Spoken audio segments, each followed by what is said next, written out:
Девчата, делитесь своими теперь впечатлениями. Впечатления непередаваемые, не пересказать. Первый раз в Междугорье? Ну, конечно, первый раз. А в такой пилигримке заграничной? Вы были где-то до этого?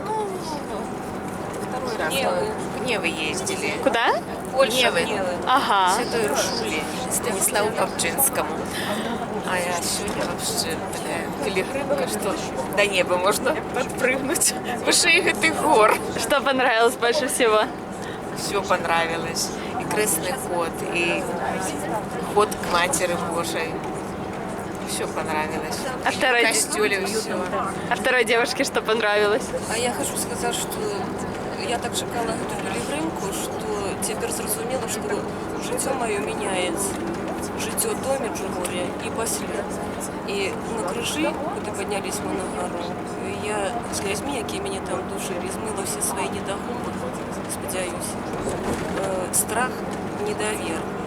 І Маті Божа, дякую їй за це, відкрила мені очі на те, що мені треба змінитися в своїм житті. І то, що вона мені сказала, як я її почула, я їй дала обіцяння, що я повинна сюди повернутися і відчитатися, що я зробила. Хвала Змінилося ці ні. І за це хвала Пану і Маті Божій. Ураження непередаваєме. Дякую.